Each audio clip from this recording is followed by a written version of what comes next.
नमस्कार, KP news 24/7 में आपका स्वागत है। मैं अश्विनी आपके साथ। आइए एक नजर डालते हैं अब तक के मुख्य समाचारों पर। बीदर नगर सभा के अध्यक्ष के रूप में मोहम्मद गौस, उपाध्यक्ष लक्ष्मीबाई हंगरगी चुने गए। गुरु नानक अस्पताल के न्यू आउटपुट डिपार्टमेंट का उद्घाटन।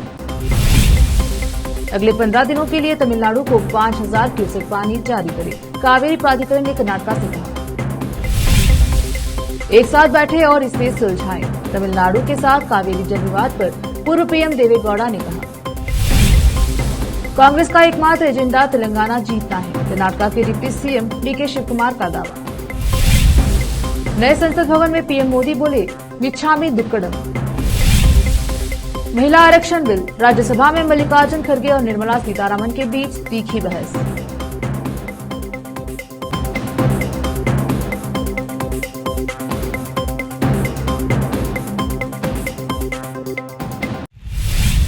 समाचारों का सिलसिला शुरू करते हुए देखते हैं समाचार विस्तार से।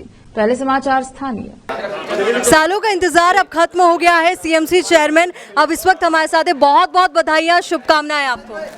सबसे पहले बहुत बड़ा खुशी का दिन है। सभी को आदाब और नमस्ते। आज म्यूनसिपालिटी चेयरमैन का इलेक्शन हुआ। सबसे खुशी की बात है, कांग्रेस पार्टी को 27 वोट मिले हैं। 38 में से 27 वोट मिले हैं। आज इसकी मुबारकबाद मिनिस्टर साहब को जाती है, जो कि उन्होंने कोई पार्टी कोई पक्ष नहीं देखा, आल पार्टी के वोट लिए हैं उन्होंने, और इसमें कोई किसी को क्रेडिट नहीं जाता। सबसे ज़्यादा क्रेडिट सिर्फ मिनिस्टर साहब रहीम खान साहब को जाता है, क्योंकि उनकी छवि जो साफ़ सुथरी है, उसी से वो इतने वोट मिले हैं, जबकि कांग्रेस के 18 वोट थे। और हमारे इंचार्ज मंत्री ईश्वर साहब भी बहुत उसमें सहयोग किए हैं। मैं और हमारे बुज़ुर्ग लोग आए हैं, उनका भी शुक्रिया अदा करता हूं। पूरे 35 काउंसलर्स का भी शुक्रिया अदा करता हूं। बिल्कुल। और देखिए, एक अहम बात जो मैं आप तक पहुंचाना चाहूँगी, क्योंकि उस वक्त आप साथ नहीं थे। मंत्री रहीम खान जी जब आए थे, तब उन्होंने कहा था कि आप भले एक वार्ड से पार्षद हो, पर आप सभी वार्डों के लिए एक समान भावना के साथ काम करेंगे, चाहे वो वार्ड बीजेपी का हो, आम आदमी पार्टी का हो, किसी का भी हो। और ये भरोसा उन्होंने बहुत बड़ा आप पर जताया। तो ऐसे में आम लोगों के किन मुद्दों पर सबसे पहले फोकस आपका रहेगा? डेवलपमेंट के लिए हमेशा हमारा फोकस रहेगा, क्योंकि वो मंत्री विधायक यहाँ से है, बिदर से, तो जाहिर सी बात है, जितना हो, ड्रेन हो, वाटर सप्लाई हो, स्ट्रीट लाइट हो, उसमें हम बिल्कुल डेवलपमेंट में कोई काम कसर नहीं छोड़ेंगे, बरोबर डेवलपमेंट करेंगे। बिल्कुल। और देखिए, एक इंटरव्यू आपका तब हुआ था जब आप नॉमिनेशन के लिए आए थे। आप नॉमिनेटेड कैंडिडेट थे और अब आप विजयी कैंडिडेट हैं, और अब चेयरमैन की कुर्सी पर आप आसीन होने वाले हैं। तो ऐसे में आम लोगों की जो उम्मीदें हैं वो बहुत ज़्यादा आपसे, हम पहले भी ये कह रहे थे, क्योंकि एक लंबा इंतजार, सालों का इंतजार, तो आम लोगों को क्या भरोसा, और जितने भी कार्यकर्ता आपके साथ जुटे हुए हैं उनको क्या कहना चाहेंगे? जो काम जो भी बचा है, चाहे कोई कास्ट से हो, हमारे मिनिस्टर साहब का कोई कास्ट के लिए भेदभाव नहीं है। हम भी उनके नक्शे कदम पर चलकर बरोबर काम करेंगे। बहुत बहुत शुक्रिया जी। तो ये थे हमारे साथ सीएमसी चेयरमैन गौसुद्दीन जी, जिन्होंने तमाम अहम जानकारी हमारे साथ की साझा की और साथ ही तमाम अहम बातें हमारे बीच में रखी। तो वहीं अब चलिए आगे बढ़ते हैं और वाइस चेयरमैन मैम से बात करते हैं। बिदर की सीएमसी वाइस चेयरमैन लक्ष्मीबाई जी इस वक्त हमारे साथ जुड़ रही हैं। लक्ष्मी जी, सबसे पहले आपको बहुत बहुत बधाइयाँ, शुभकामनाएं। नमस्कार। आप बीदर के लोगों को क्या कहना चाहेंगी? मैं बात कर रहा हूँ। चलिए, उनके साथ आप उनके बेटे यहाँ पर मौजूद है, वो उनकी तरफ से उनकी बात रखेंगे। देखिए, आपकी माताजी आज जीती है, और एक माँ जब जीती है तो बेटे को खुशी और ज़्यादा होती है। तो इस लिहाज से सबसे पहले क्या कहना चाहेंगे? सबसे पहले क्या है, मैं मेरा माताजी का आशीर्वाद से ये जो आज का जो खुशी हुआ है मेरे को, ये जो बीदर तमाम के लोगों के लिए, और मेरा दो मिनिस्टर है, मेरे दो उस्तुवारी और हमारे म्यूनसिपलिटी मिनिस्टर, सब उनको मैं पहला फर्स्ट धन्यवाद करता हूँ, क्योंकि ये 2.5 साल से जो बॉडी नहीं बैठे थी, सबको परेशानी था। यहाँ पे सब लोग सोच रहे थे अभी कब बॉडी बनेगा बोल के। अब इंशाल्लाह वो टाइम आ गया। अब आज गणेश चतुर्थी के दिन वो सब अच्छे दिन होने वाले आ गए। इसके वजह से सभी मेरे 35 काउंसलरों को और मेरा अध्यक्ष हमारे घोष भाई को और मेरी पूरा 35 को मैं मेरा माता की तरफ से शुक्रिया अदा करता हूँ। सबसे हमारे विकास का शुभारंभ आज से। हाँ जी, मेरा आज गणेश चतुर्थी से शुभारंभ हो गया सर आज के। चलिए, बहुत बहुत शुक्रिया। इलेक्शन तक थोड़ा बहुत पार्टी पक्ष रहता है, बाद में सभी वार्ड में, क्योंकि सभी वार्ड में सभी जनता तो हमारी है, तो मुझे भी बहुत मदद की है। जो मैं आज एमएलए और मिनिस्टर बना हूँ, तो मैं सभी का काम करने के लिए बोला हूँ, अगर कभी ऐसा कुछ हो गई तो मुझसे डायरेक्ट। और म्यूनसिपाल्टी का मिनिस्टर मैं रहने से इस बार म्यूनसिपाल्टी को ज़्यादा से ज़्यादा फंड देने की मेरी पूरी कोशिश रहेगी और बिदर में जितने भी पेंडिंग काम है वो पूरे होंगे और जनता जो भी चाहती थी जनता का फैसला होगा। सर बिल्कुल। और देखिए चेयरमैन होगा या इलेक्शन होगा सर? चल रहा है एक सेकंड जी, आपके सहमति से होगा क्या वोट से होगा सर चेयरमैन इलेक्शन? मतलब दूसरे अगर कोई पार्टी ठहरे तो वोट होना ही पड़ेगा ना। बिल्कुल। देखिए 2 कैंडिडेट चेयरमैन को लेकर है, पर वाइस चेयरमैन को लेकर सिर्फ एक नॉमिनेशन हुआ है आपकी पार्टी की तरफ से, तो एक कैंडिडेट तो आपका जीत गया है। तो अब क्या लग रहा है आपको कि मैजिक नंबर से ज़्यादा बहुमत आपको मिलेगा? हाँ, ऐसा तो आशा है हमको, मैजिक से भी ज़्यादा, क्योंकि जनता के साथ काउंसलर भी कोऑपरेट कर रहे हैं, उनको भी अच्छा सा डेवलपमेंट, क्योंकि डेवलपमेंट में पार्टी पक्ष नहीं देखना चाहिए, कौन से भी काउंसलर कौन से पार्टी का भी हो।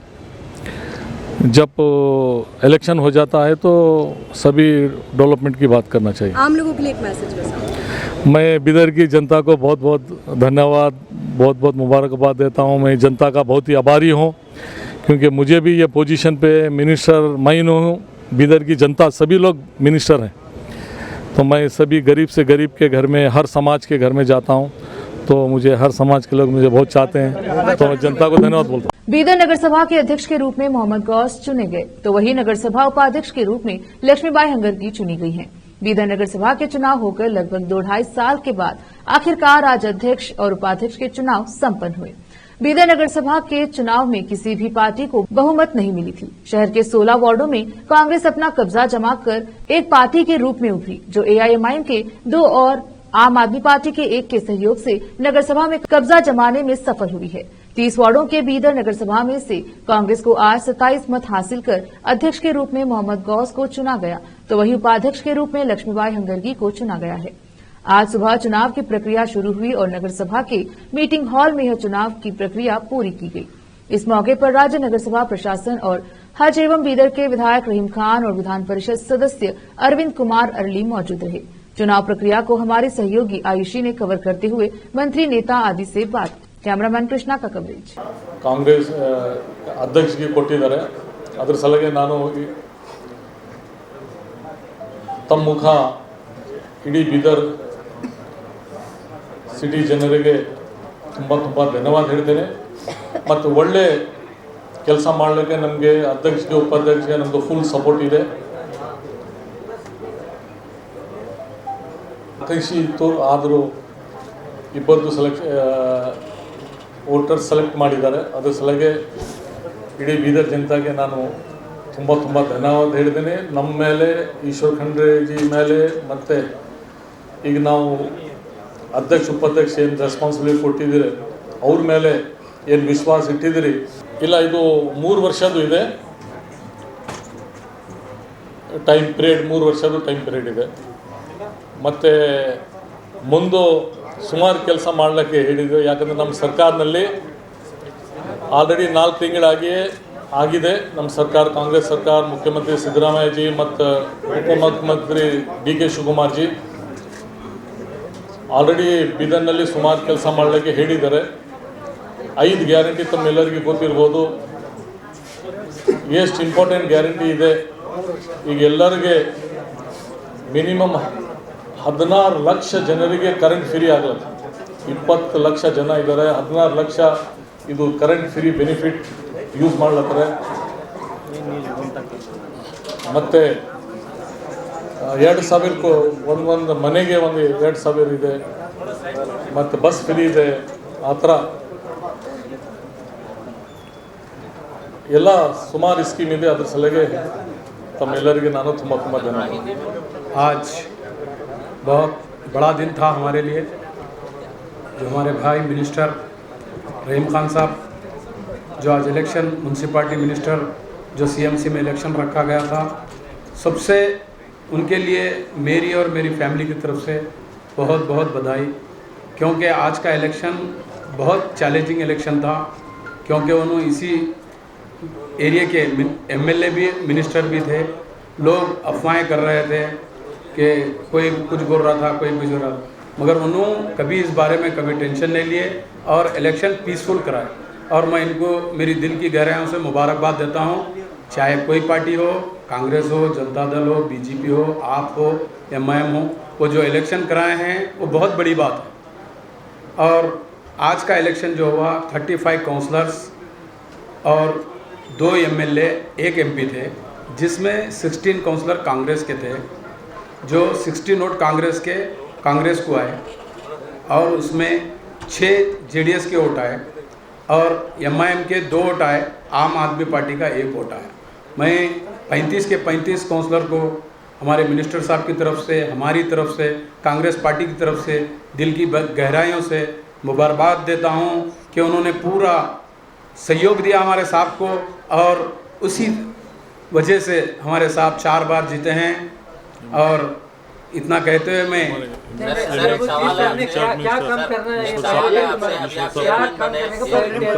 तुम आके पहला कौन सा अभी जब ईश्वर साहब और हमारे भाई अरविंद अडली साहब, हमारे मिनिस्टर साहब रहीम खान साहब जब हम आपको सजेशन देंगे डेवलपमेंट का, हम बखूबी जितना भी आप लोगों का काम बचा है बिदर सिटी में 35 वार्ड में कहीं भी काम नहीं बचेगा। मैं दिन रात मेहनत करके वो ड्रेन्स का काम रहो, वाटर सप्लाई का काम हो, स्ट्रीट लाइट का काम हो, मेरा भी 4थी बार है। इंशाल्लाह मैं भी कोशिश करूंगा, आप लोगों का भी सहयोग रहना, मैं पूरा काम करके बखूबी आपको काम करके बताऊंगा। आपकी कोई ऐसी खास डिमांड जो मुद्दा है जो होगा, आप मिनिस्टर भी आपके हैं, तो कोई ऐसा मुद्दा है जो अहम मुद्दा जो आप कराने की आपकी ख्वाहिश हो? काम करके दिखाएंगे। बिल्कुल, जब उन्होंने मिनिस्टर है बोलो तो आम बिदर की पूरी जनता है, क्योंकि उन्होंने डेवलपमेंट करते हैं। इतना डेवलपमेंट शायद बिदर डिस्ट्रिक्ट में दूसरा कभी कहीं भी नहीं हुआ। वो मिसाल पिछले 6 महीने 8 महीने में आप लोग देखें हैं कितने रोड बने, कितने ड्रेन बने। अभी कुछ काम तो चालू भी नहीं हुआ, 5-6 रोडों का काम रुके हुआ है।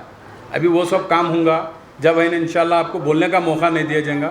और पिछले कुछ काम रुके भी होंगे म्यूनसिपाल्टी में, वो इंशाल्लाह अब आगे से वो काम को रोकने नहीं देंगे, कोशिश करेंगे कि पूरा काम करेंगे। सर सबसे बड़ा मुद्दा भ्रष्टाचार का है, जो गरीब लोगों के लिए बर्थ सर्टिफिकेट के लिए जो 50-100 रुपये लेते सर, 3 दिन 4 दिन लगाते, मोटेशन के लिए 3-3 महीने, डिजिटल के लिए 5-5 महीने, जो ब्रोकरी का धंधा हुआ सर, ये आमतौर पर है सर, कहीं बिदर में नहीं, कर्नाटक में सीएमसी का एक आमतौर में जो करप्शन है वो बिल्कुल आप बोल रहे हैं, आपकी बात से मैं सहमत हूँ बरोबर। इंशाल्लाह मेरे बड़े भाई मिनिस्टर है, मैं बिल्कुल कोशिश करूँगा, हमारे अरविंद अडली साहब है, ईश्वर साहब है, क्योंकि जब वो लोग ऊपर हाथ रखे हैं तो बरोबर मैं वो काम करके दूंगा। और तो आपको ऐसी कोई बात है, मैं यहाँ पे जितना टाइम देना है उससे ज़्यादा टाइम दूंगा। आप मेरे का आना चाहिए, मैं बिल्कुल पब्लिक के लिए ही बनाए हैं मेरे को, क्योंकि बनाए हैं पब्लिक का काम करने के लिए, मैं बिल्कुल काम करके दूंगा। सबसे बड़ा सवाल बिदर की जनता में ये है कि सीएमसी में काम करने वाले लेबर नहीं है, तो क्या आप भी चेयरमैन बनने के बाद क्या लेबर बढ़ाएंगे? जो भी रहेगा मिनिस्टर साहब से डिस्कस करके, डीसी साहब से डिस्कस करके, उसके बाद क्या है उसके रिक्वायरमेंट्स देख के करेंगे। बिदर की जनता क्या मैसेज देंगे? लास्ट मैसेज क्या देंगे बिदर की जनता? बिल्कुल डेवलपमेंट करेंगे, बिल्कुल साहब के आदेश के बगैर कुछ नहीं, बरोबर डेवलपमेंट करेंगे। पूरे 35 काउंसलर्स, उनका तमाम लोगों का शुक्रिया। मेरे भाई अरविंद अडली आए हैं, उनका भी शुक्रिया, और हमारे मिनिस्टर साहब आए हैं, उनका भी शुक्रिया, और तमाम सोशल मीडिया और जो भी यूट्यूब मीडिया आए हैं। डिस्ट्रिक्ट इंचार्ज मिनिस्टर ईश्वर खंडरे साहब का भी तहे दिल से शुक्रिया अदा करता हूँ। हमारे कमिश्नर साहब बहुत अच्छा मैनेजमेंट किए हैं, उनका भी थैंक्स कहता हूँ। और मैं तमाम बिदर की जनता को दिल की गहराइयों से कांग्रेस पार्टी की तरफ से मुबारकबाद देता हूं। अगर कुछ कमी पेशी हुई तो बरोबर उसका काम करके दूंगा, बल्कि इतना बात कहते हैं मैं अपनी बात ख़त्म करता हूँ। ಇವತ್ತು ಸುಮಾರು 2 ವರ್ಷಗಳಿಂದ ಏನು ಪೆಂಡಿಂಗ್ ಬಿದ್ದಿತ್ತು ಈ ಅಧ್ಯಕ್ಷ ಉಪಾಧ್ಯಕ್ಷ ಚುನಾವಣೆದು, ಅದು ಇವತ್ತು ನಾವು ಯಶಸ್ವಿಯಾದ್ದೀವಿ ಅದರಲ್ಲಿ। ಇವತ್ತು ನಮ್ಮ ಕಾಂಗ್ರೆಸ್ ಪಕ್ಷದಿಂದ 16 ಜನ ಮೆಂಬರ್ಸ್ ಇದ್ದರು, ಅದರಲ್ಲಿ ಸುಮಾರು 4-5 ಜನ ಆಕಾಂಕ್ಷಿಗಳಿದ್ರು। ಅದರಲ್ಲಿ ನಾವೆಲ್ಲ ಸಭೆ ಸೇರಿ ಬೆಳಗಿಂದ ಒಂದು ಇದರಲ್ಲಿ ಕೂತ್ಕೊಂಡು ನಾವು ಕೊನೆಗೆ ಮೊಹಮ್ಮದ್ ಗೌಸ್ ಹಾಗೂ ಲಕ್ಷ್ಮೀ ಬಾಯಿ ಹಂಗರಿಗೆ ಅವರಿಗೆ ಆಯ್ಕೆ ಮಾಡಿದ್ವಿ. ಅದರಂತೆ ಕೇಳ್ತಾ ಇದ್ದಾರೆ. ಅವಕ್ಕೆ ಸ್ವಲ್ಪ ಟೈಮ್ ಆಗ್ತದ. ಅದು ಟೈಮ್ ಆದಾಗ ಸ್ವಲ್ಪ ತೊಂದರೆನೂ ಆಗ್ಲಾಗ್ತದ. ಅದಕ್ಕೊಂದು ವ್ಯವಸ್ಥೆ ಮಾಡಿ ಇಮಿಡಿಯೇಟ್ಲಿ ಸಿಗುವಂಥ ಪ್ರಯತ್ನ ಮೊಹಮ್ಮದ್ ಗೌಸ ಹಾಗೂ ಲಕ್ಷ್ಮೀಬಾಯಿ ಮಾಡ್ತಾರೆ ಅನ್ನೋದು ಉದ್ದೇಶದಿಂದ ನಾನು ಹೇಳಕ್ಕೆ ಬಯಸ್ತೀನಿ. ಅವರಿಗೆ ಯಾವುದೇ ತೊಂದರೆ ಆಗಲ್ಲ. ಜಿಲ್ಲೆಯ ಎಲ್ಲ ಕಾನ್ಸ್ಟಿಟ್ಯೂನ್ಸಿ ಬೀದರ್ತದ ಎಲ್ಲ ಕಾನ್ಸ್ಟಿಟ್ಯೂನ್ಸಿ ಎಲ್ಲ ಜನರಿಗೆ ನಾವು ಭೇದ ಭಾವ ಮಾಡಲಿ, ಒಳ್ಳೆಯ ರೀತಿಯ ಕೆಲಸ ಮಾಡಲಿ ಅಂತ ಹಾರೈಕೆ ಮಾಡಿ ಅವರು ಸೂಚನೆ ಕೊಟ್ಟಿದ್ದೀವಿ. ಅದೇ ರೀತಿ ಮಾಡ್ತಾರೆ ಅಂತ ನಾನು ಹೇಳ್ತೀನಿ. उत्कृष्ट स्वास्थ्य देखभाल के लिए मशहूर शहर के प्रतिष्ठित गुरु नानक मल्टी स्पेशलिटी अस्पताल का आज एक आउट पेशेंट विभाग के रूप में जीरा फंक्शन हॉल के पास एक यूनिट का उद्घाटन किया गया। मुख्य अतिथि के रूप में शामिल हुए जिला स्वास्थ्य अधिकारी ध्यानेश्वर निरगुडे और बीदर के ब्रिम्स के निदेशक डॉक्टर शिव कुमार शिटकार ने संयुक्त रूप से इसका उद्घाटन किया। जिला सर्जन महेश बिरादर ने कहा कि गुरु नानक अस्पताल नई प्रकार की उपचार सुविधाओं के साथ उत्कृष्ट स्वास्थ्य सेवा प्रदान करना जारी रखता है। उन्होंने प्रसन्नता व्यक्त की कि उपचार सुविधाओं में एक नई ओपीडी का उद्घाटन किया गया है और यह जनता के लिए सुविधाजनक होगी। गुरु नानक जीरा फंक्शन हॉल समिति के अध्यक्ष डॉक्टर बलबीर सिंह, उपाध्यक्ष रेशमा कौर व अन्य पदाधिकारियों ने सराहना की। गुरु नानक इंस्टीट्यूट के उपाध्यक्ष डॉक्टर रेशमा कौर ने बोलते हुए कहा कि नई खुलने वाली ओपीडी सभी के लिए उपयोगी होगी, जिसमें न्यूरोलॉजी, ऑर्थोपेडिक्स, स्त्री रोग, नेफ्रोलॉजिस्ट, ईएनटी, सर्जन, ऑन्कोलॉजिस्ट, त्वचा विशेषज्ञ आदि जैसे विभिन्न विभाग उपलब्ध होंगे। उन्होंने जनता से इस विशेष का लाभ उठाने की अपील की। उन्होंने बताया कि हर रविवार को हैदराबाद से डॉक्टर आएंगे। उन्होंने कहा कि जरूरतमंदों और गरीबों को बेहतर स्वास्थ्य सेवा मिलेगी। विशेष संवाददाता की रिपोर्ट। अब देखते हैं समाचार राज्य के। जल शक्ति मंत्रालय के एक वरिष्ठ अधिकारी ने कहा कि कावेरी जल प्रबंधन प्राधिकरण ने कर्नाटक से तमिलनाडु को अगले 15 दिनों तक 5000 क्यूसेक पानी जारी रखने को कहा है। यह निर्देश एक आपात बैठक आयोजित होने के बाद आया, जिसमें कर्नाटक और तमिलनाडु दोनों ने अपना प्रतिनिधित्व दिया। बैठक में कर्नाटक ने कहा कि वह 3000 क्यूसेक पानी छोड़ सकता है, जबकि तमिलनाडु ने 12500 क्यूसेक पानी की मांग की है। अधिकारी ने कहा कि अगले 15 दिनों के लिए 5000 क्यूसेक पानी छोड़ने पर सहमति बनी, जिसके बाद मामले की फिर से समीक्षा की जाएगी। कर्नाटक में कावेरी बेसिन में सूखे की गंभीरता को ध्यान में रखते हुए जो बढ़ती जा रही है और पीने के पानी की जरूरतों और सिंचाई की न्यूनतम जरूरतों को भी खतरे में डाल रही है। राज्य ने दलील दी है कि वह पानी छोड़ने की स्थिति में नहीं है जब तक कि पानी का प्रवाह नहीं हो जाता। अधिकारी ने कहा कि जलाशयों में सुधार होगा। कर्नाटक और तमिलनाडु के बीच कावेरी जल बंटवारा विवाद गरमाने के बीच पूर्व प्रधानमंत्री एचडी देवेगौड़ा ने कहा कि दो पड़ोसी राज्यों के बीच का झगड़ा कानूनी तौर पर नहीं सुलझेगा और दोनों पक्षों के बीच बातचीत के बाद ही कोई समाधान निकलेगा। जेडीएस प्रमुख एचडी देवेगौड़ा ने तमिलनाडु और कर्नाटक से एक साथ बैठकर समस्या का समाधान निकालने का अनुरोध किया। राज्यसभा सांसद ने हाथ जोड़कर तमिलनाडु और कर्नाटक से एक साथ बैठकर समस्या सुलझाने का अनुरोध किया। संविधान सभा से शुरू होकर 75 वर्षों की संसदीय यात्रा, उपलब्धियां, अनुभव, यादें और सीख विषय पर चर्चा के दौरान बोलते हुए उच्च सदन में जेडीएस सांसद ने कहा, केवल एक शब्द मुझे पसंद आएगा कहने का मतलब यह है कि यह झगड़ा कानूनी तौर पर हल नहीं होगा। अगर उन दोस्तों के लिए है जो किसी तरह की सहज समझ चाहते हैं, आइए हम सब एक साथ बैठें और समस्या को सुलझाएं, अन्यथा चीजें जारी रहेंगी और दोनों तरफ से संघर्ष होगा, चलता रहेगा और इससे समस्या का समाधान नहीं होने वाला। यह एक विनम्र अनुरोध है। मैं केवल प्रार्थना करता हूं कि यह समस्या तब तक हल नहीं होगी जब तक हम एक साथ नहीं बैठेंगे और अपनी तरफ से इस समस्या को सुलझाने का प्रयास नहीं करेंगे। कानूनी लड़ाई निश्चित रूप से इस समस्या को हल करने के लिए बाहर नहीं जाऊंगा।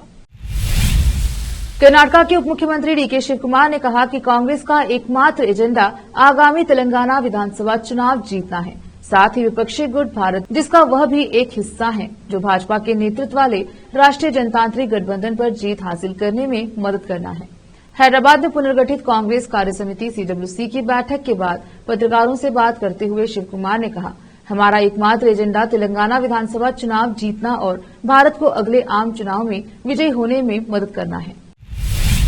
महिला आरक्षण बिल पर कर्नाटक के पूर्व सीएम बसवराज बोम्मे ने कहा, मैं प्रधानमंत्री और उनके मंत्रिमंडल को ऐसे क्रांतिकारी निर्णय लेने के लिए बधाई देता हूं, जिसमें नए भारत के निर्माण के और भी बेहतर तरीके होंगे। यह उनमें से एक है। अमृतकाल में भारत निर्माण की सबसे मजबूत नींव है। यह एक क्रांतिकारी निर्णय है।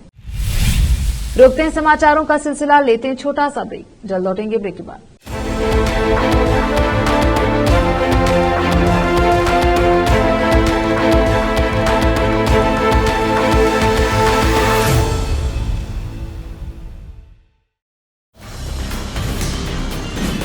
हिंदुस्तान के हर कोने में हम हैं मौजूद। 24 घंटे हालात पर गहरी नजर, खबरों से जुड़े चुपते सवालात और आपको दिखाता है धार्मिक, सामाजिक, राजनीतिक, लोकल और इंटरनेशनल न्यूज की सबसे बेहतर कवरेज, जो आपको रखती है हर पल बाखबर। देश और दुनिया भर की खबर के लिए देखते रहें KP news 24/7। Noor education trust Bidar की ओर से चलाए जाने वाला Noor MEd and BEd college Bidar, recognised by NCTE Delhi and affiliated to Gulbarga University, Gulbarga. Admission are open for the academic year 2022-23. विशेषज्ञ और सक्षम शिक्षकों द्वारा शिक्षा प्राप्त करने के लिए नूर एमएड एंड बीएड कॉलेज में दाखिला लें और शांत वातावरण में शिक्षा प्राप्त करें। बीदर शहर में बेहतर शिक्षा का एकमात्र केंद्र Noor MEd and BEd college, Shahpur gate, Bidar. Phone numbers 9945283920, 8482221297। शहर बीदर में अनमोल ग्रुप ऑफ रेस्टोरेंट्स की ओर से रॉयल अनमोल फैमिली रेस्टोरेंट और अनमोल रेस्टोरेंट के जरिए लोगों को स्वादिष्ट खानों के जरिए बेहतरीन सेवाएं प्रदान करने के झंडे गड़ने के बाद अनमोल रेस्टोरेंट के मालिकों ने अब शहर बीदर के लोगों की सेवा के लिए कदम आगे बढ़ाते हुए अब शहर बीदर के सबसे व्यस्त इलाके में एक शानदार फंक्शन हॉल अनमोल पैलेस बनाया है। शहर के हैदराबाद रोड पर स्थित ये शानदार अनमोल पैलेस फंक्शन हॉल अपने बेहतरीन लोकेशन, बेहतरीन वातावरण और अपनी खूबसूरती के कारण सबके आकर्षण का केंद्र बन गया है। यहाँ पर खूबसूरत हॉल, दूल्हा दुल्हन के लिए खूबसूरत स्टेज, खुला और हवादार डाइनिंग हॉल उपलब्ध है और साथ ही यहाँ पर अलहदा वेस्ट सेक्शन और वीआईपी सेक्शन भी मौजूद है। अपने बच्चों की शादी, वलीमा और दूसरे फंक्शंस के लिए आज ही दौड़े चले आइए। याद रखिए, अपने सभी प्रकार के फंक्शंस को यादगार बनाने का केंद्र है प्रोप्रिएटर अब्दुल खालिद और मोहम्मद बशारत अहमद की शानदार पेशकश अनमोल पैलेस फंक्शन हॉल। यहाँ पर बुकिंग शुरू हो गई है, फौरन आइए और फंक्शन हॉल बुक करवाइए। Address near APMC vegetable market, Hyderabad road, Bidar 585403। Booking करने और अधिक जानकारी के लिए इस नंबर पर संपर्क करें 8310357864। ब्रेक के बाद स्वागत है आपका। देखते हैं देश और राज्य के अन्य समाचार। आज नए संसद भवन में लोकसभा की कार्यवाही शुरू हो गई। इस मौके पर पीएम मोदी ने सदन को संबोधित किया। उन्होंने कहा कि मैं इस नए संसद भवन में आप सभी का हार्दिक स्वागत करता हूं। यह अवसर कई मायनों में अभूतपूर्व है। यह आजादी के अमृतकाल की सुबह है। पीएम मोदी ने कहा कि चंद्रयान 3 की गगनचुंबी सफलता हर देशवासी को गर्व से भर देती है। भारत की अध्यक्षता में G20 का असाधारण आयोजन विश्व में इच्छित प्रभाव प्राप्त करने जैसी अनूठी उपलब्धियां हासिल करने का अवसर बन गया। इसी आलोक में आधुनिक भारत और प्राचीन लोकतंत्र के प्रति नए संसद भवन का शुभारंभ हुआ है। पीएम ने कहा कि आज संवत्सरी भी मनाई जाती है। यह एक अद्भुत परंपरा है। आज वह दिन है जब हम कहते हैं कि मिच्छामि दुक्कडम। इससे हमें किसी ऐसे व्यक्ति से माफी मांगने का मौका मिलता है जिसे हमने जानबूझकर या अनजाने में ठेस पहुंचाई है। मैं संसद के सभी सदस्यों और देश की जनता से भी मिच्छामि दुक्कडम कहना चाहता हूं। पीएम मोदी ने कहा कि अभी चुनाव तो दूर है और जितना समय हमारे पास बचा है, मैं पक्का मानता हूं कि यहाँ जो व्यवहार होगा ये निर्धारित करेगा कि कौन यहाँ बैठने के लिए व्यवहार करता है और कौन वहां बैठने के लिए व्यवहार करता है। पीएम मोदी ने कहा कि आज जब हम एक नई शुरुआत कर रहे हैं, तब हमें अतीत की हर कड़वाहट को भुलाकर आगे बढ़ना है। महिला आरक्षण को राज्यसभा में आज नेता विपक्ष मल्लिकार्जुन खड़गे और वित्त मंत्री निर्मला सीतारमण के बीच तीखी बहस हुई। दरअसल मल्लिकार्जुन खड़गे ने अपने बयान में कहा कि सभी राजनीतिक दलों की ऐसी आदत है कि वे कमजोर महिलाओं को टिकट दे देते हैं। मल्लिकार्जुन खड़गे के इस बयान पर राज्यसभा में हंगामा शुरू हो गया। खड़गे के बयान का जवाब निर्मला सीतारमण ने दिया। दोनों के बीच तीखी बहस भी हुई। दरअसल संसद की नई इमारत में राज्यसभा की कार्यवाही के दौरान राज्यसभा में नेता प्रतिपक्ष मल्लिकार्जुन खड़गे ने महिला रिजर्वेशन बिल पर कहा कि अनुसूचित जाति की महिलाओं की साक्षरता दर कम है और यही कारण है कि राजनीतिक दलों की आदत है कि वे कमजोर महिलाओं को टिकट दे देती है। वे उन महिलाओं को नहीं चुनते जो शिक्षित हैं और लड़ सकती हैं। इस पर हंगामे के बीच वित्त मंत्री निर्मला सीतारामन ने कहा, हम विपक्ष के नेता का सम्मान करते हैं, लेकिन इस तरह का बयान देना कि सभी पार्टियां उन महिलाओं को चुनती हैं जो कमजोर हैं, यह हमें बिल्कुल मंजूर नहीं है। हम सभी को हमारी पार्टी ने सशक्त बनाया है। राष्ट्रपति द्रौपदी मुर्मू एक सशक्त महिला है। इस पर खरगे ने कहा, पिछड़े एसटी की महिलाओं को ऐसे मौके नहीं मिलते जो उन्हें मिल रहे हैं। मंगलवार को नए संसद भवन में जाने से पहले कई रोचक तस्वीरें देखने को मिली। सत्ता पक्ष और विपक्ष के नेता एक दूसरे से बड़ी गर्मजोशी के साथ मिल रहे थे। इस दौरान एक ऐसा दृश्य देखने को मिला जिसने सभी का ध्यान अपनी ओर खींच लिया। ये था कांग्रेस की पूर्व अध्यक्ष सोनिया गांधी और केंद्रीय मंत्री ज्योतिरादित्य सिंधिया का अगल बगल बैठना। कभी कांग्रेस पार्टी के सदस्य रहे ज्योतिरादित्य सिंधिया इस दौरान काफी खुश दिखाई दे रहे हैं। बता दें कि मंगलवार को संसद भवन के सेंट्रल हॉल में हुए कार्यक्रम के शुरू होने से पहले सिंधिया ने खुद आगे बढ़कर सबसे आगे की पंक्ति में बैठी सोनिया गांधी के पास जाकर उनका अभिवादन किया। सिंधिया ने कुछ देर खड़े रहकर सोनिया गांधी और उनके बगल में बैठे अधीर रंजन चौधरी से बात भी की। बाद में वह बगल की दूसरी पाली पंक्ति में आगे की सीट पर जाकर बैठ गए। इसके बाद पूरे कार्यक्रम के दौरान ज्योतिरादित्य सिंधिया और सोनिया गांधी एक साथ ही एक ही टेबल वाली सबसे आगे की सीट पर बैठे रहे। आज सेंट्रल हॉल में पीएम मोदी भी सभी सांसदों से दिल खोलकर मिले। पिछले एक सप्ताह से जारी मुठभेड़ में सुरक्षा बलों को बड़ी कामयाबी मिली है। जम्मू कश्मीर के एडीजीपी कश्मीर विजय कुमार ने बताया कि एनकाउंटर में लश्कर ए तैयबा का कमांडर उजैर खान मारा गया है और उसका शव मिल गया है। एक और आतंकी का शव दिख रहा है, लेकिन उसका शव अब तक बरामद नहीं हुआ है। इसके लिए खोज अभियान जारी है। 2 से 3 आतंकियों के छिपे होने की आशंका भी है, ऐसे हमें जानकारी मिली है। हमें तीसरे आतंकी के शव मिलने की भी संभावना है। खोज अभियान जारी रहेगा। एडीजीपी विजय कुमार ने कहा, उजैर खान मारा गया है और उसका शव बरामद किया गया है और उसके बाद अब एक और आतंकवादी का शव बरामद किया जाना है। एडीजी ने कहा कि गोलाबारी खत्म हो चुकी है, लेकिन तलाशी और घेरा तब तक जारी रहेगा जब तक कि आतंकवादी का शव बरामद नहीं हो जाता। हमारे पास 2-3 आतंकवादियों के छिपे होने की सूचना भी है। हम तलाश जारी रखेंगे कि कहीं कोई तीसरा आतंकवादी तो नहीं है। भारत के संसदीय इतिहास में आज काफी बड़ा दिन है। नए संसद भवन के लोकसभा में महिला आरक्षण बिल को पेश कर दिया है। इस बिल को मोदी सरकार ने नारी शक्ति वंदन बिल नाम दिया है। इस बिल के तहत चुनावी राजनीति में महिलाओं के लिए 33% आरक्षण का प्रावधान किया गया है।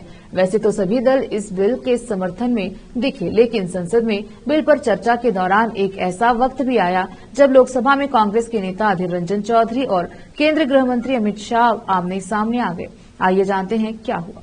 लोकसभा में महिला आरक्षण बिल पर चर्चा में पीएम मोदी के बाद कांग्रेस नेता अधीर रंजन चौधरी ने भाषण दिया। इस दौरान अधीर ने कहा कि महिला आरक्षण बिल पहले लोकसभा में पास हुआ था। अधीर के भाषण के बीच में उठकर गृह मंत्री अमित शाह ने कहा कि उनके द्वारा रखे गए तथ्य गलत हैं। महिला आरक्षण बिल कभी लोकसभा में पास नहीं हुआ। वह अपनी बात को वापस ले। इस समय लोकसभा में थोड़ी देर के लिए हंगामा देखने को मिला। अधीर ने आगे कहा कि सदन में डिप्टी स्पीकर के न होने पर भी सवाल उठाए। उन्होंने पूछा कि इस बात पर चर्चा क्यों नहीं होती। वक्त एक और छोटे से ब्रेक का, जल्द लौटेंगे ब्रेक के बाद।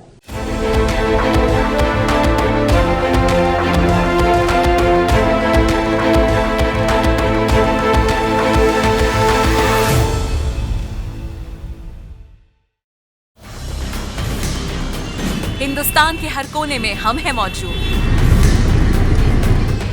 24 घंटे हालात पर गहरी नजर, खबरों से जुड़े चुपते सवालात और आपको दिखाता है धार्मिक, सामाजिक, राजनीतिक, लोकल और इंटरनेशनल न्यूज की सबसे बेहतर कवरेज, जो आपको रखती है हर पल बाखबर। देश और दुनिया भर की खबर के लिए देखते रहें KP news 24/7। Noor education trust Bidar की ओर से चलाए जाने वाला Noor MEd and BEd college Bidar, recognised by NCTE Delhi and affiliated to Gulbarga University, Gulbarga. Admission are open for the academic year 2022-23. विशेषज्ञ और सक्षम शिक्षकों द्वारा शिक्षा प्राप्त करने के लिए नूर एमएड एंड बीएड कॉलेज में दाखिला लें और शांत वातावरण में शिक्षा प्राप्त करें। बीदर शहर में बेहतर शिक्षा का एकमात्र केंद्र Noor MEd and BEd college, Shahpur gate, Bidar. Phone numbers 9945283920, 8482221297। शहर बीदर में अनमोल ग्रुप ऑफ रेस्टोरेंट्स की ओर से रॉयल अनमोल फैमिली रेस्टोरेंट और अनमोल रेस्टोरेंट के जरिए लोगों को स्वादिष्ट खानों के जरिए बेहतरीन सेवाएं प्रदान करने के झंडे गड़ने के बाद अनमोल रेस्टोरेंट के मालिकों ने अब शहर बीदर के लोगों की सेवा के लिए कदम आगे बढ़ाते हुए अब शहर बीदर के सबसे व्यस्त इलाके में एक शानदार फंक्शन हॉल अनमोल पैलेस बनाया है। शहर के हैदराबाद रोड पर स्थित ये शानदार अनमोल पैलेस फंक्शन हॉल अपने बेहतरीन लोकेशन, बेहतरीन वातावरण और अपनी खूबसूरती के कारण सबके आकर्षण का केंद्र बन गया है। यहाँ पर खूबसूरत हॉल, दूल्हा दुल्हन के लिए खूबसूरत स्टेज, खुला और हवादार डाइनिंग हॉल उपलब्ध है और साथ ही यहाँ पर अलहदा वेस्ट सेक्शन और वीआईपी सेक्शन भी मौजूद है। अपने बच्चों की शादी, वलीमा और दूसरे फंक्शंस के लिए आज ही दौड़े चले आइए। याद रखिए, अपने सभी प्रकार के फंक्शंस को यादगार बनाने का केंद्र है प्रोप्रिएटर अब्दुल खालिद और मोहम्मद बशारत अहमद की शानदार पेशकश अनमोल पैलेस फंक्शन हॉल। यहाँ पर बुकिंग शुरू हो गई है, फौरन आइए और फंक्शन हॉल बुक करवाइए। Address near APMC vegetable market, Hyderabad road, Bidar 585403। Booking करने और अधिक जानकारी के लिए इस नंबर पर संपर्क करें 8310357864। ब्रेक के बाद स्वागत है आपका। देखते हैं विदेश के समाचार। दक्षिण अमेरिकी देश पेरू में एक बड़ा दर्दनाक हादसा होने की खबर है। जानकारी के अनुसार इस बड़े सड़क हादसे के तहत एक बस गड्ढे में गिर गई। इस हादसे के कारण कम से कम 24 लोगों की मौत हो गई है। स्थानीय मीडिया के हवाले से ये जानकारी सामने आई है। चिरकंपा इंटीग्रेटेड हेल्थ नेटवर्क का हवाला देते हुए बताया कि मरने वालों में नाबालिग भी शामिल हैं। घायलों को हुआनाकायो, पंपास और अयाकुचो शहरों के अस्पताल में ले जाया गया है। एंको के जिला मेयर मैनुअल जेवलोस ने रेडियो स्टेशन को बताया कि क्षेत्र में हिमस्खलन के चलते सड़क कम से कम 1 महीने से खराब स्थिति में है। इससे पहले अगस्त महीने में मैक्सिको में एक बड़ा सड़क हादसा हुआ था। मध्य मैक्सिको में कुआको नोपालन ओक्साका राजमार्ग पर हुए सड़क हादसे में लगभग 16 लोगों की मौत हो गई थी। अधिकारियों ने मंगलवार को सोशल मीडिया प्लेटफॉर्म एक्स पर घटना की जानकारी देते हुए बताया कि मध्य मैक्सिको में हुए सड़क हादसे में 16 लोगों की मौत हो गई। पहले मरने वालों की संख्या 15 बताई गई थी। इसके अलावा गंभीर रूप से घायल हुए लोगों में 8 पुरुष और 8 महिलाएं शामिल हैं, जिन्हें इलाज के लिए अस्पताल में भर्ती कराया गया है। चीन के शीर्ष राजनयिक और विदेश मंत्री वांग यी रूस के दौरे पर पहुंचे। सुरक्षा वार्ता के लिए वह रूस पहुंचे हैं क्योंकि रूस लगातार समर्थन मांग रहा है। चीन पर पश्चिमी देश लगातार आरोप लगाते रहे हैं कि वह रूस की मदद कर रहा है। वांग यी अपनी यात्रा ऐसे समय में कर रहे हैं जब हाल ही में रूसी राष्ट्रपति पुतिन और उत्तर कोरिया के शासक किम जोंग उन की मुलाकात हुई थी। रूस और यूक्रेन की जंग में यूक्रेन को नाटो संगठन के देशों का साथ मिल रहा है। ऐसे में रूस अपने परंपरागत दोस्तों चीन और उत्तर कोरिया का साथ मांग रहा है। ऐसे में चीन, रूस और उत्तर कोरिया का गठबंधन तेजी से उभर रहा है। अब एक नजर फिल्मों के समाचारों पर। टाइगर श्रॉफ के बाद कृति सेनन का गणपत से सामने आया फर्स्ट लुक। इस दमदार किरदार में नजर आएंगे एक्ट्रेस। अब समाचार खेल जगत की। भारत के पूर्व क्रिकेटर आकाश चोपड़ा आज अपना 46वां जन्मदिन मना रहे हैं। वह इंटरनेशनल लेवल पर तो उतना नहीं चमक पाए, लेकिन उनके नाम फर्स्ट क्लास क्रिकेट में 10,000 से ज्यादा रन दर्ज हैं। आखिर में समाचार बाजार। यूपी में प्रॉपर्टी टैक्स में होगा बड़ा बदलाव। टूरिज्म पर है टारगेट, अगले साल से होगा लागू। फिर से एक नजर आज की सुर्खियों पर। बीदर नगर सभा के अध्यक्ष के रूप में मोहम्मद गौस, उपाध्यक्ष लक्ष्मीबाई हंगरगी चुने गए। गुरुनानक अस्पताल के न्यू आउटपुट डिपार्टमेंट का उद्घाटन। अगले 15 दिनों के लिए तमिलनाडु को 5,000 क्यूसेक पानी जारी करे। कावेरी प्राधिकरण ने कर्नाटक से कहा एक साथ बैठे और इसे सुलझाएं। तमिलनाडु के साथ कावेरी जल विवाद पर पूर्व पीएम देवेगौड़ा ने कहा कांग्रेस का एकमात्र एजेंडा तेलंगाना जीतना है। कर्नाटक के डिप्टी सीएम डीके शिवकुमार का दावा। नए संसद भवन में पीएम मोदी बोले मिच्छामी दुक्कडम। महिला आरक्षण बिल। राज्यसभा में मल्लिकार्जुन खड़गे और निर्मला सीतारमण के बीच तीखी बहस।